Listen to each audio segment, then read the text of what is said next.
నిన్న నా మీద మాట్లాడుతూ బాడీ షేమింగ్, నిన్న మీరు చూసుంటారు టీవీలో, వ్యక్తిగతంగా మాట్లాడారు, నా ఎత్తు గురించి మాట్లాడిండు. సరే, అది నేను కూడా మాట్లాడవచ్చు, కానీ నేను ఆయన విజ్ఞతకే వదిలేస్తున్నా. ఎందుకంటే నాకు ఈ ఎత్తుల గురించి, పొట్టోళ్ళు పొడుగోళ్ళు, బాడీ షేమింగ్, దీంతో ఉపయోగం లేదు. నాకు ప్రజలు ముఖ్యం, రాష్ట్రం ముఖ్యం, ప్రజల పక్షాన మాట్లాడడం నాకు ముఖ్యం. వ్యక్తిగతంగా మాట్లాడడం అంటే అంతకంటే గట్టిగా మాట్లాడగలుగుతాను, అంతకంటే దిగజారుడు రాజకీయాలు కూడా చేయగలుగుతాం, కానీ మాకు విలువలతో మాట్లాడడం అలవాటు. సో బట్టి గారు, నేను అది మీ విజ్ఞతకే వదిలేస్తున్నా. కానీ నేను ఒకటే అడుగుతున్నా, అట్లీస్ట్ నిన్న మీరు మాట్లాడుతూ మహిళల్ని అదానీ చేస్తాము, అంబానీ చేస్తామని అన్నారు, కోటీశ్వరులు చేస్తామన్నారు, సంతోషం. నేను బట్టి గారిని సూటిగా అడుగుతా ఉన్నా.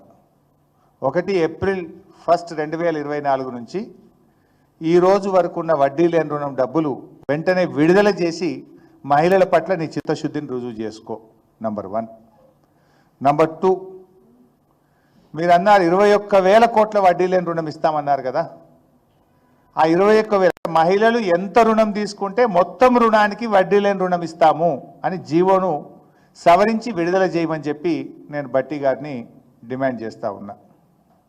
3వది, నిన్న మీ ముఖ్యమంత్రి గారు నీ పేరు తీసుకొని చెప్పారు బట్టి గారు.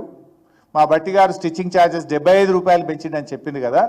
ఈ రాష్ట్రంలో 75 రూపాయలు ఏ మహిళకు కూడా రాలేదు. తక్షణమే ఆ డబ్బులు విడుదల చేయాలని చెప్పి నేను బట్టి గారిని డిమాండ్ చేస్తూ ఉన్నా. నంబర్ 3.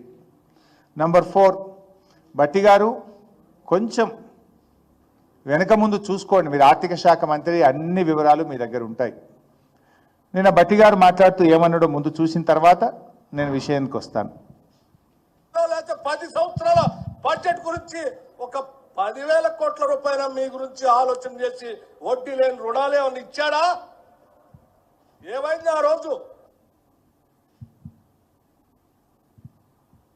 లేకపోతే 10 సంవత్సరాల బడ్జెట్ గురించి ఒక 10,000 కోట్ల రూపాయల మీ గురించి ఆలోచన చేసి వడ్డీ లేని రుణాలు ఏమన్నా ఇచ్చాడా? ఏమైంది ఆ రోజు? సో బట్టి గారు ఏమంటున్నారు, మొత్తం మా 10 ఏళ్ల పాలనలో 10,000 కోట్ల రూపాయల వడ్డీ లేని రుణాలైనా ఇచ్చారా అని గొంతు పెంచుకొని మాట్లాడండు. బట్టి గారు, ఒకవేళ 2022-23 సంవత్సరంలోనే 13,000 కోట్ల రూపాయలు ఇచ్చాం, 1 ఫైనాన్షియల్ ఇయర్. మా ప్రభుత్వం అధికారంలోకి వచ్చినాడు, ఆనాటి కాంగ్రెస్ ప్రభుత్వం హార్డ్లీ 3,000 కోట్లు 2,000 కోట్లు ఇచ్చింది వడ్డీ లేని రుణం. మీరు 2,000-3,000 కోట్లు మీరు ఇస్తే 1,00,000 కోట్ల రూపాయలు మహిళా సంఘాలకు మేము బ్యాంక్ లింకేజ్ ఇప్పించాం. 1,00,000 కోట్లు ఇప్పించాం. అది సెర్ప్ ద్వారా, మెప్మా ద్వారా, స్త్రీనిధి ద్వారా 3 రకాలుగా 1,00,000 కోట్ల రూపాయలు బ్యాంక్ లింకేజ్ ఇచ్చింది బీఆర్ఎస్ ప్రభుత్వం. కానీ నువ్వేం మాట్లాడుతున్నావు? 10,000 కోట్లైనా ఇచ్చారా అంటున్నావు. 10,000 కోట్లు మేము దిగిపోయే సంవత్సరం 9 నెలల్లోనే 10,000 కోట్లు ఇచ్చాం. 2023-24లో మేము డిసెంబర్ 7కు దిగిపోయినాం.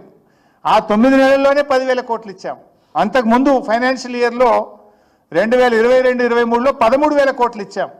మొత్తం మా 10 ఏళ్లలో కరోనా పీరియడ్తో సహా 10,00,000 కోట్ల రూపాయల బ్యాంక్ లింకేజ్ ఇచ్చాం మేము. కానీ నువ్వేం మాట్లాడుతున్నావు ఈరోజు? 10,000 కోట్లు అయినా ఇచ్చారా అని మాట్లాడితే, అంటే ఎవరు చెక్ చేసేటోడు ఉండడు, ఇక నిన్ను అడిగేటోడు ఉండడు, నువ్వు ఏది మాట్లాడితే అదే అనుకుంటావా? లేవా డాక్యుమెంట్ లేవా? నేను చెప్పేది తప్పైతే బయట పెట్టు, అసెంబ్లీలో చర్చ పెట్టు. ఇప్పుడు అసెంబ్లీ స్టార్ట్ అవుతుంది కదా, మాట్లాడదాం పట్టు. ఏ ఇయర్ ఎంత ఇచ్చినామో నేను చెప్తా. మెప్మా ఎంత ఇచ్చినాం, సెర్ప్ ఎంత ఇచ్చినాం, స్త్రీనిధి ఎంత ఇచ్చినాం, నేను చెప్పనీకి రెడీ ఉన్నా. నేను ఆర్థిక శాఖ మంత్రిగా పనిచేసినా కదా. 10,000 కోట్లు కూడా ఇవ్వలేదని పచ్చి అబద్ధాలు, జస్ట్ స్లీపింగ్ రిమార్క్స్ చేస్తే ఎట్లా బట్టి గారు? అండ్ పర్సనల్ కామెంట్స్ చేస్తే ఎట్లా? నువ్వు వాస్తవాలు తెలుసుకొని మాట్లాడు, నిజాయితీగా మాట్లాడు.